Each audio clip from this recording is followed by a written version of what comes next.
Caribbean Newsline is brought to you by the Barbados Tourism Marketing, Inc.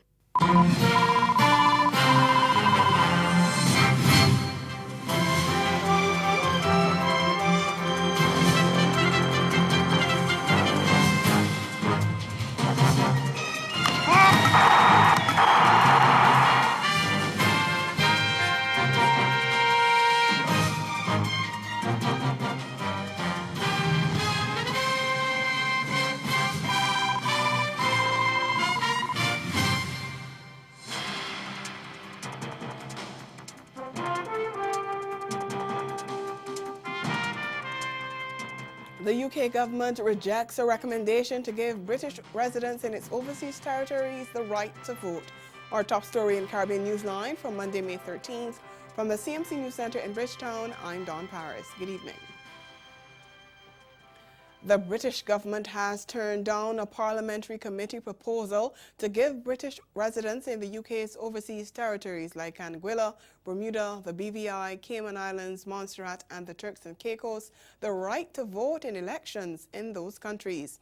It said the immigration decisions are primarily a matter for overseas territories governments. And the UK government said while it recognized the importance of a reasonable qualifying process to allow expats a place at the ballot box in its overseas territories, the Foreign and Commonwealth Office did not plan to publish a timeline for talks. The House of Commons committee report entitled Global Britain and the Overseas Territories Resetting the Relationship had recommended, among other things, that Britons and other UK nationals resident in the overseas territories be given the right to vote, and it had called for a timeline for the launch of a consultation that would make that possible. The recommendation had been blanked by Bermuda's parliamentarians in March when Premier David Burt moved a motion to reject the report, which he said was the unwarranted and unjustified attempt at intervention into Bermuda's domestic affairs. And in a statement issued over the weekend, the UK government said, while it understands the committee's concerns and continues to impress upon overseas territories governments the importance of allowing people who have made a permanent home in the territories the ability to vote and engage fully in the community, it also recognizes the desire of island communities to maintain their cohesion, hence the need for a reasonable qualifying process.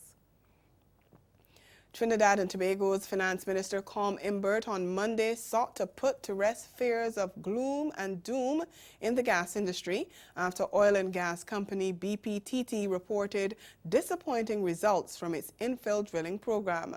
Delivering the mid-year review of the budget in Parliament, he dismissed media reports that the country could record an economic decline as a result as unwarranted negativity. In its statement, BPTT said the disappointing results have had a material impact on its forecasted production, especially in 2020 and 2021, which means there will be challenges to gas supply after 2019. But Imbert sought to clarify the situation, saying there were only 2 wells with less than satisfactory results. The BP wells with less than satisfactory results are only 2 in number, and are infill wells in existing gas fields. Unlike exploration wells, infill wells are normally brought into production almost immediately. I'm advised that one of these infill wells will go into production shortly, although at lower volumes than anticipated, leaving just 1 unproductive well. All of this drama, therefore, is totally unnecessary. It should be noted, Madam Speaker, and this is fact as opposed to fiction, in February 2019, just 3 months ago, gas production almost reached 4 billion standard cubic feet per day, the highest production since March 2015. Accordingly, Madam Speaker, notwithstanding recent events, the Ministry of Energy, after consultation with the major oil and gas companies, has advised that gas production is still expected to average 3.8 billion cubic feet per day in 2018. Meantime, Minister Imbert reported that the economy is growing again and this should be maintained through 2021. He also announced an increase in spending of $300 million TT dollars and a $221 million reduction in revenue for 2019 with a higher deficit than expected. Imbert said the revised figures were as a result of lower oil prices, but he said high gas prices have been benefiting the country. During his presentation, the finance minister announced a 3-month tax amnesty from mid-June to mid-September ahead of the implementation of the Revenue Authority. And he said there was no need whatsoever to impose any additional tax measures on the population. While in response, opposition leader Kamala Prasad-Besesser said she was disappointed in Minister Imbert's presentation. I came here today with some expectation, and I'm sure that the entire population, or the majority of the population, would have had some kind of expectation in anticipation of the words of the Honourable Minister of Finance. And you know, I think what we wanted to hear, I think many people have wanted to hear what were the plans that the government had to improve their lives, to better their lives. But instead, what we heard was more deflection, more distraction, and all kinds of numbers thrown at us. At the end of the day, Madam Speaker, what we are about on this side is about people-centered development. Yeah. And therefore, all the nice figures, whether they're real or not real, whether they match each other, whether they're taken 1 year, cherry-picked from 1 year into the next year, wherever they come from, can give no comfort to the people of Trinidad and Tobago who do not have food on their tables. Staying in Trinidad and Tobago, the company at the center of a $300 million contract that is under investigation has denied there was anything underhanded about the deal. Novo Technology Incorporated Limited insists that throughout the negotiations for the contract from the Airports Authority of Trinidad and Tobago to install immigration kiosks at the Payarco International and ANR Robinson airports, it acted with integrity, transparency, and accountability. Last week, National Security Minister Stuart Young announced a probe into the circumstances surrounding the contract for the kiosks that passengers use instead of going through an immigration line. He said that deal, along with a supplemental contract in March 2018, were signed without the knowledge of the Cabinet. Young also said there were red flags with respect to the process for the award of the contract and that it did not appear to have followed the usual tendering process. But in a full-page newspaper advertisement, Novo Technology said it did nothing wrong. It described Young's allegations as ill-founded, misguided, and baseless, and said his comments and insinuations were clearly uninformed and made without a full appreciation of all the facts surrounding the award of the contract. Novo Technology added that it has fully performed all its contractual obligations to date. Antigua and Barbuda's Prime Minister Gaston Brown has fired back at chairman of the opposition United Progressive Party, D. Giselle Isaac, after she said that opening a University of the West Indies Antigua campus is not feasible. Isaac is of the view that the facilities currently available locally do not match up to the high standards obtained in the other landed campuses. Speaking on his privately owned radio station, Brown said the comments by Isaac, who's a lecturer at the UWI's Department of Undergraduate Studies at Antigua State College, were designed to damage the proposed campus.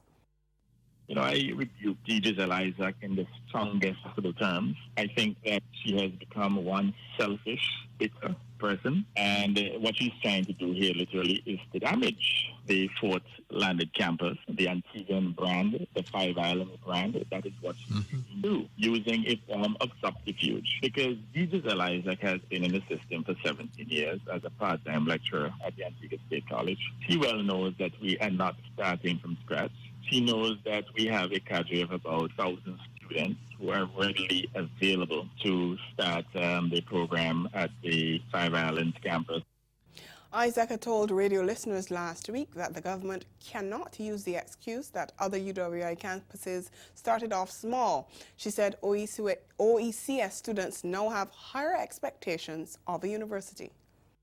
I think if we were to have a fourth landed campus of UE here, as things are now, with the facilities that we have now, with the behind-back attitude that we have now going towards this thing, I would be very disappointed in UE. And if I were contemplating going to UE, I would have to have second and third thoughts about it, because I think it is a devaluation of the UE brand. to stick a university inside four walls of a secondary school. Well, in response, Brown called the former House Speaker selfish and idiotic. And he says it's wrong for her to give the impression that the island is just starting from scratch. We also have the hotel training school that now will be upgraded to a degree program. We have the business program as an example that we've been doing for many years. So she knows better. I mean, she's just trying to deceive the people to score 3 political points. They're trying to undermine the opening of the university and to damage the brand. And I find that to be, one of the most savageous attacks, the development of the people of Antigua and Barbuda, especially on the, prospects for the youth. Last month, Brown criticized some Caribbean countries for harboring petty jealousies and opposing moves by his administration to become the 4th UE landed campus. The other existing campus territories are Jamaica, Barbados, and Trinidad and Tobago. Still to come, tributes pour in for the late founder of Barbados' Nation newspaper, Harold Hoyt. Stay with us.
Barbados' Prime Minister Mia Mottley is among several people paying tribute to one of the founders of the Nation publishing company, Harold Hoyt, who died on Sunday.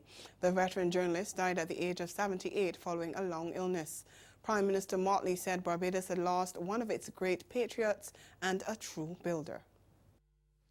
The country, as said, has lost truly a prize son who has contributed more than his fair share to the development of post-independence Barbados. It would be impossible to separate that name, Harold Hoyt, from the path of journalism in Barbados and the Caribbean over the past 60 years. Equally, it would be impossible to separate him from the story of success of the enterprise known as the Nation newspaper.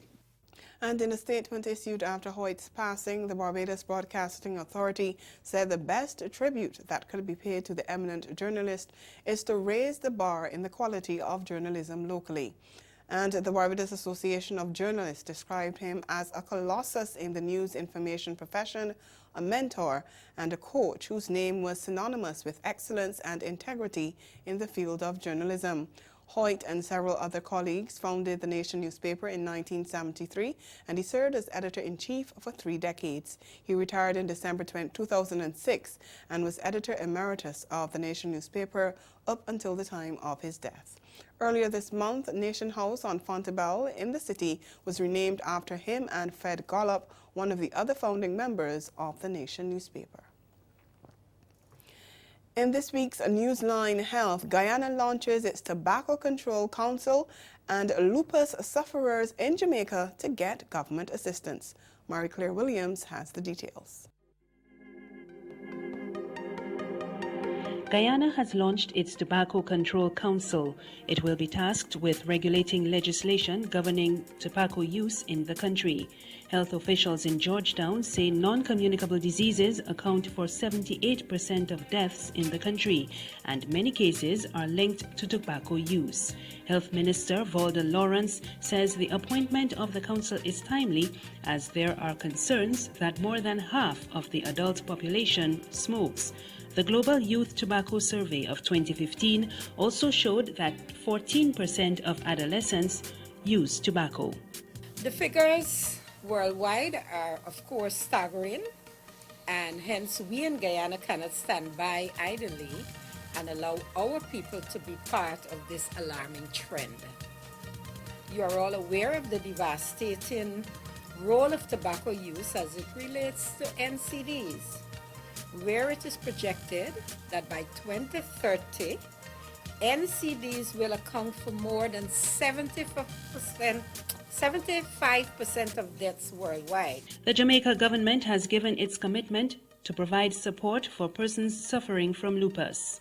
The government recently introduced a $340 million lupus subsidy program to coincide with Lupus Awareness Month in May.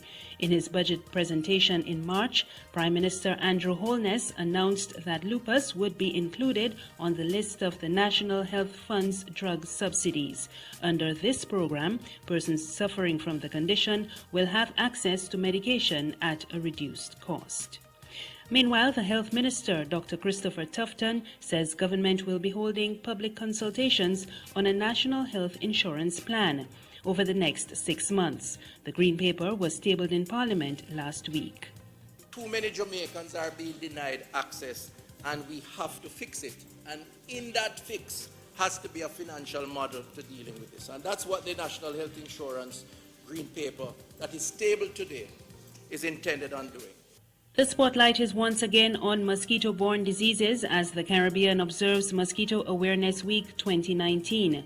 And the Caribbean Public Health Agency, CARFA, is warning that as the rainy season approaches, the region must step up its efforts to deal with mosquitoes, which it describes as the world's deadliest animal. Mary-Claire Williams, Newsline Health. Ahead in Caribbean Newsline, West Indies suffer their second defeat to Bangladesh in the Tri-Nations Series. We'll be right back.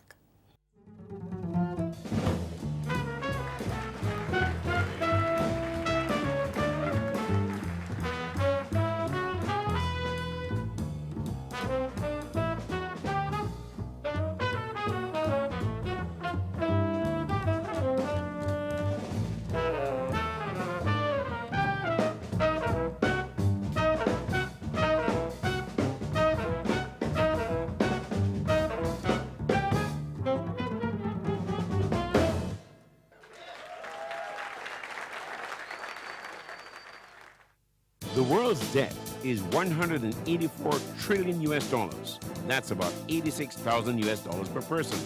Join Linda Tessar, the Central Bank of Barbados 2019 Distinguished Visiting Fellow for the 6th edition of the Caribbean Economic Forum, as she helps us understand just how in a world of rising debt, we in the Caribbean can stay afloat. Follow this important live broadcast of the 6th Caribbean Economic Forum on social media and on radio and television in Barbados and across the region. Thursday, May 23rd at 8 p.m., 7 p.m. in Jamaica. Visit www.centralbank.org.bb for more information. And I know you stay in your community and you show your community love. Most definitely. And there's another rap artist who said that it's crazy and sad that people outside of your community, they show you more love than people that are in your community. Right.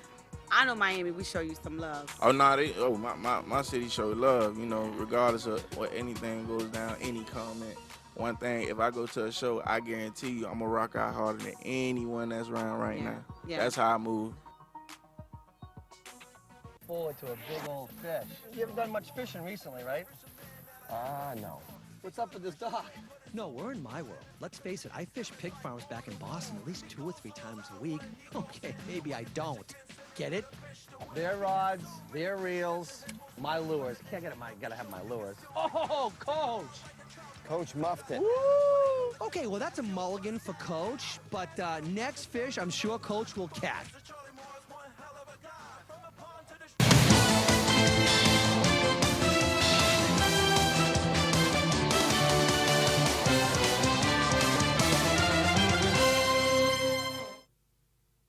West Indies suffered their second defeat to Bangladesh in the Tri-Nations series on Monday, going down by 5 wickets after faltering at the back end of their innings and failing to muster a competitive total at the village. Vice-captain Shea Hope extended his sublime run of form with a top score of 87 off 108 deliveries, while his captain Jason Holder hit a solid 62 off 76 balls. But the Caribbean side's total of 247 for 9 off 50 overs was insufficient, especially in excellent conditions on Ireland's east coast, and Bangladesh strolled to their target with nearly 3 overs left, which ensured they remained unbeaten in the tournament and clinched their spot in Friday's final against the Windies. The quartet of Dion Lendor, Jerima Richards, Asa Guevara, and Machel Cedeno brought back gold to Trinidad and Tobago in the finals of the men's 4x400-meter relay at the IAAF World Relays in Japan on Sunday. TNT held on to the title after winning it back in 2017 in Berlin. It was a breathtaking finish for the defending champions after Cedeno powered his way in the last 100 meters, edging USA at the finish line to snatch gold in a world-leading time of 3 minutes, 0.81 seconds. USA was disqualified for a lane infringement earlier in the race, giving Jamaica the silver in a season's best of 3 minutes, 1.587 seconds. For the US for the final leg, hand over in the lead. Dedawoa has the advantage. Jamaica second, Trinidad and Tobago third, the Japanese fourth, and Jonathan Sakor of Belgium in 5th place, the talented youngster and winner in Tampere last year. But at the front, it's Paul Dedawoa for the United States. They've always won the 4x400 meters relay in the men's event and these world relays. But can Cedeno haul him in? Jamaica up there as well with Nathan Allen, a relay silver medalist from Rio. But it's America who got the advantage. Dedawoa in the home straight. Cedeno, I think, feeling more pressure from behind than in front, but he's finishing really strong. Can the Americans hold on? Dedawoa, but here comes Trinidad, and it's going to be Trinidad, I think, who may have just done it on the line. What an incredible finish. Too close to call, but the US, whose women were deposed just minutes ago in the 4x4 women, they may have just been edged out again by world champion Trinidad and Tobago in the closest finish of the weekend so far, and they've got it in 3 minutes, 0.81 seconds. Reacting to the news of the quartet's second gold medal, the president of the TNT's National Athletics Administration praised the team. He said their performance in the semis was a good setup for another golden finish. Perform in the semi-finals, I know our chance was good. And going in the finals as world champions from 2017, I thought that would have played a great part in the athlete's mind, knowing that they are the defending world champions, and at this stage we really shouldn't be losing. And TTOC President Brian Lewis hailed the tenacity of Cedeno as he anchored the team to victory. In particular, the anchor leg run by Machel Cedeno. I mean, his calm and cool under pressure, his focus, his self-belief, and his determination. It was very evident. He refused to panic. He refused to give up on the gold medal, and the rest is history. But a comedy of errors in the women's 4x200 that may have cost the Jamaican the gold in the race won by the French women.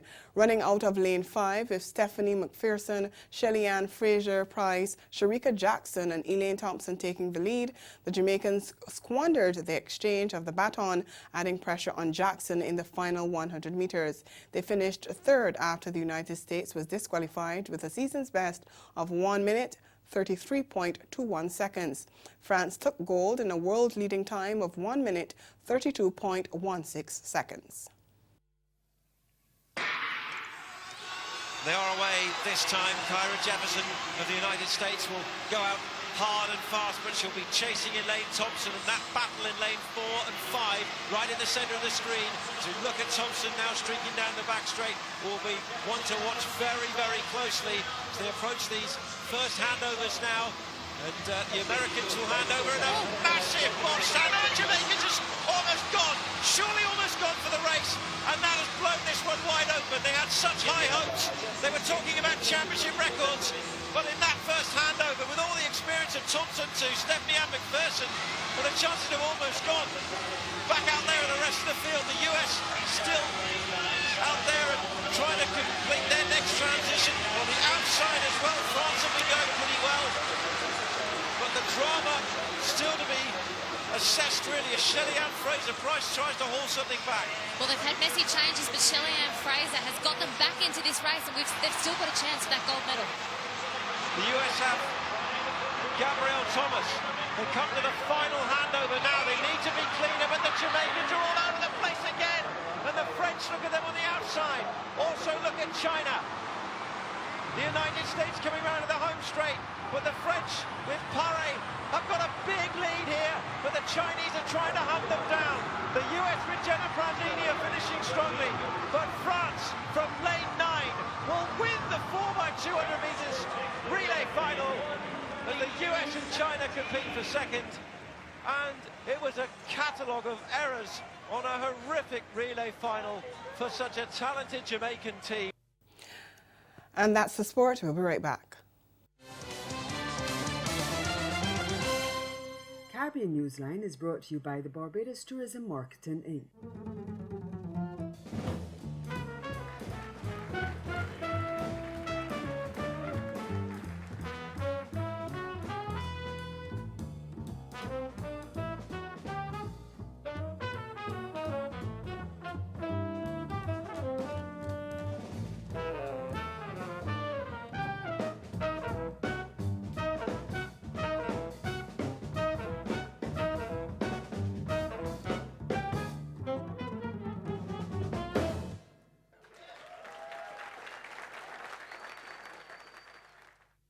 To baritone, soon them a guess to say he's a queen up on the throne. Pounding them, five stars up on the street, can't stall nor defeat. 2030 we still a do it, every stage show we still a keep, every big song they a repeat them a we are the fire, fire full of love. The kinds I know, I me say give me the signs like whoa, coffee come in like a rapture.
A recap of the day's top stories. The UK government rejects a recommendation to give British residents in overseas territories the right to vote.